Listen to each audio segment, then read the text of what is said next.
अस्सलाम वालेकुम जी। कैसे हैं आप लोग? अच्छा, मैं हर हफ्ते जो है ना किसी बात पे वीडियो पोस्ट करने की कोशिश करता हूँ। सो इस दफ़ा मैंने सोचा कि मैं क्यों ना कोई ऐसी बात कह दूँ या कोई ऐसी बात शेयर कर लूँ जो मैंने अभी रिसेंटली सीखी है, जिस पर रिफ्लेक्ट किया है कि हम सबकी ज़िंदगी में ना प्रॉब्लम्स होते हैं डेफिनेटली, और ये ज़िंदगी मसाइल का ढेर है। लेकिन जो मसले हैं उसको देखने का जो नज़रिया है वो हर बंदे का जो है ना, हर शख्स का बहुत डिफरेंट होता है। कुछ लोग मसले को मसला समझ के बैठ जाते हैं, और कुछ लोग उसी मसले को अपने लिए एक अपॉर्चुनिटी समझकर उसके हल के लिए कोशिश करते हैं। सो ज़िंदगी में दो किस्म की अप्रोचेस इस्तेमाल होती हैं। एक तो या तो आपके साथ कुछ हुआ और आपने उससे सबक सीखा और आपने देखा कि मैं अब नेक्स्ट टाइम मज़ीद क्या ऐसा बेहतर कर सकता हूँ इस गलती को दोबारा रिपीट ना करूँ। दूसरी अप्रोच वो होती है जिसके अंदर आप किसी ऐसे इंसान को देखते हो कि जिसके साथ प्रॉब्लम हुआ, तो आपने उस शख्स को देखा और उससे आपने सीखा।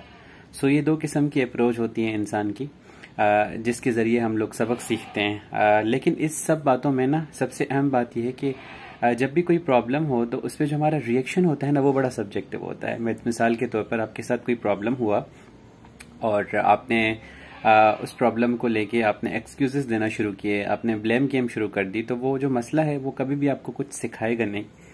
और इसी तरह अगर कोई प्रॉब्लम आपके साथ हुआ और आपने उससे सीखने की कोशिश की, तो नेक्स्ट टाइम होगा ये कि जब भी आप वो दोबारा चीज़ करने जाओगे तो आपकी जो लर्निंग्स है वो आपके सामने खड़ी होंगी, तो इसीलिए आपके एक्शंस चेंज हो जाएंगे। सो इसी तरह होता यह है कि हम सबकी ज़िंदगी में, जैसे मैंने कहा, प्रॉब्लम्स बहुत होते हैं, लेकिन उसके साथ साथ कोई अच्छी बातें भी होती हैं जिनको हम नज़र में नहीं लेकर आते, क्योंकि उन पे हमारा फोकस नहीं होता कभी भी। जैसे मिसाल के तौर पर इंसान की ज़िंदगी में ऐसी बहुत सी चीज़ें मौजूद हैं जिनकी कोई कीमत नहीं है, लेकिन वो बहुत अनमोल हैं। मिसाल के तौर पर जैसे आप सांस ले रहे हो, इसकी कोई कीमत नहीं है, लेकिन ये कितनी ऐसी महंगी चीज़ें जो आपको पैसों से नहीं मिलेगी। मतलब एक लिमिटेशन है एक टाइम की, किस टाइम पे आप आए हो और उस टाइम के बाद आपने इस दुनिया से रुखसत होना है।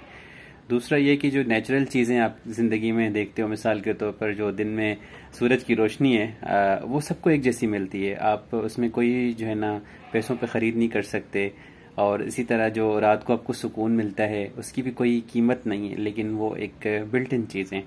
सो अगर हम लोग नेचर की तरफ नज़र फैलाते हैं तो हमें इस बात का अंदाज़ा होता है कि ऐसी बहुत सी चीज़ें मौजूद हैं हमारी ज़िंदगी में जिनकी कोई कीमत नहीं है, लेकिन वो बहुत अनमोल हैं।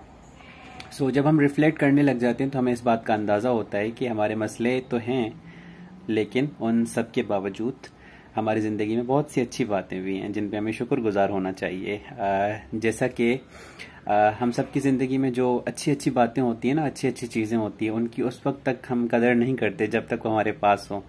मिसाल के तौर पर आप बीमार होते हैं तो आपको अंदाज़ा होता है कि जो सेहतमंद है उसकी कैफियत में कितना लुत्फ़ है। और इसी तरह से जब आप अपने किसी रिलेशनशिप में सफ़र कर रहे होते हैं तो आपको उस वक्त इस बात का अंदाज़ा होता है कि रिलेशनशिप की खूबसूरती और जो रिश्ते हैं वो कितने इम्पोर्टेंट हैं। सो इसी तरह से जो है, आप ज़हनी तौर पर बेहतर महसूस नहीं करते तो आपको अंदाज़ा होता है कि मेंटल हेल्थ कितनी इम्पोर्टेंट है। और इसी तरह जब आपको 3 वक्त का खाना मिलता है और आप अच्छे से खाते हो तो उस वक्त उसकी कदर नहीं होती, लेकिन जब कहीं किसी दिन आपको कुछ देर भूख पे बैठना पड़े तो आपको अंदाज़ा होगा कि जो है खाना कितना ज़रूरी है और ये कितनी आसानी से हमें मिल जाता है। सो ये कुछ रिफ्लेक्शन से हम सबकी ज़िंदगी में बहुत आसान सी बातें हैं, लेकिन अगर गौर किया जाए तो बहुत इंपॉर्टेंट हैं। और ये छोटी छोटी बातें ही आपकी ज़िंदगी का जो है ना वो फ़लसफ़ा तय करती हैं कि मिसाल के तौर पर आप अपनी ज़िंदगी को कैसे गुजार रहे हो। सो शुक्रगुजारी जो है, ग्रेटफुल रहना, ग्रेटिट्यूड में रहना, ज़िंदगी का एक बहुत ही इम्पोर्टेंट पहलू है। सो आई थिंक कि जहाँ मसले हैं वहाँ अच्छी बातें भी हैं। मसलों को हल किया जाए और अच्छी बातों पर फोकस किया जाए, उनको अपना पावर बनाया जाए और एक दूसरे का ख्याल रखा जाए, तो मेरे ख्याल है ज़िंदगी बहुत आसान हो जाएगी। So that is just about it for my today's video, and इंशाल्लाह next week see you soon. अल्लाह हाफ़िज़।